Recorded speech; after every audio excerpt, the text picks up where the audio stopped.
In 1985, scientists Joe Farman, Brian Gardner, and Jonathan Shanklin were analyzing their data on atmospheric ozone and found something terrifying. Ozone levels over their station in Antarctica were dropping dramatically every spring. The British Antarctic Survey had been measuring the atmosphere since the 1950s. But the hole in the ozone layer didn't catch the attention of the scientists until 1985.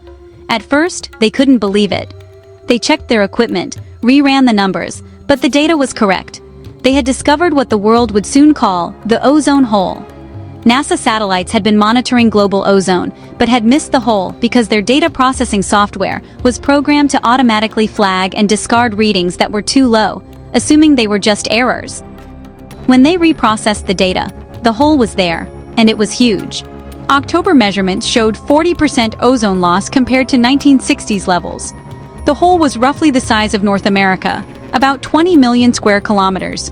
Ozone levels had been declining since the late 1970s, but went unnoticed, as we just mentioned. A quick overview of what the ozone layer is. Imagine it as Earth's invisible sunscreen. High up in the stratosphere, a layer of ozone gas absorbs most of the sun's harmful ultraviolet radiation.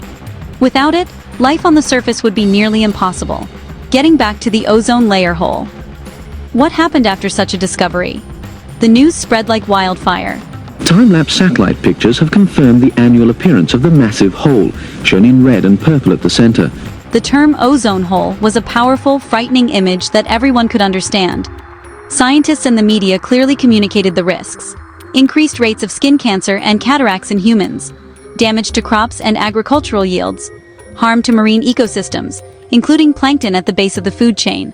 The threat wasn't a distant abstract concept. It was a direct danger to human health and the global food supply.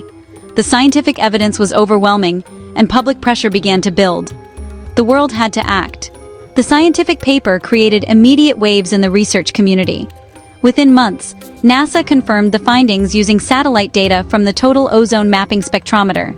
The National Science Foundation funded emergency research expeditions to Antarctica. International scientific collaborations formed rapidly to study the phenomenon. First, they needed to focus on what caused the ozone layer hole.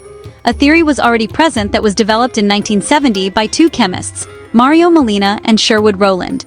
They published their hypothesis in an article in 1974. They proposed that a common class of chemicals called chlorofluorocarbons, or CFCs. CFCs were originally invented in the 1930s for refrigeration and aerosols, later used in everything from spray cans to refrigerators. They're completely stable at ground level. That's why they were considered safe. But in the stratosphere, UV radiation breaks them apart, releasing chlorine. One chlorine atom can destroy 10,000 ozone molecules. It was only a theory when they published the article in 1974. The Antarctic data came in 1985, provided undeniable evidence to prove that theory. Their work was groundbreaking, earning them a Nobel Prize in 1995.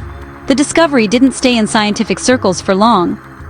The Nature paper in May 1985 caught immediate attention from the global scientific community. By late 1985, media outlets worldwide picked up the story. Headlines screamed, "Hole in the ozone layer," in newspapers like the New York Times and on TV networks like BBC and CNN. NASA confirmed the findings with satellite data from the Nimbus 7 satellite, showing the hole's vast size. The phrase ozone hole became household terminology by 1987. The world's response was unprecedented.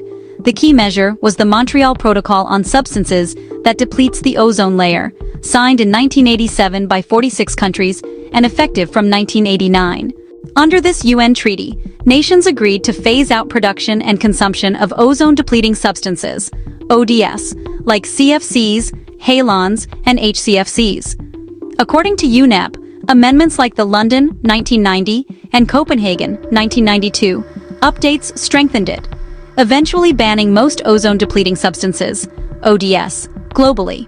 What measures were included in the Montreal Protocol and the amendments? Starting with international bans. Over 99% of ODS phased out by 2010. Let's have a closer look at the banned substances. Starts with CFCs that were used in refrigerants, aerosols, and foam-blowing agents. Halons used as fire suppressants, HCFCs, that started as CFC replacements and were phased out later. Methyl bromide, which was an agricultural fumigant HFCs, were added to the banned substances in the 2016 Kigali Amendment. Industries had to completely reinvent their products. Aerosol companies switched to pump sprays and hydrocarbon propellants. The refrigeration industry developed HFC and later natural refrigerants. Foam manufacturers found alternative blowing agents. Total cost was estimated to be $45 billion globally by 2010.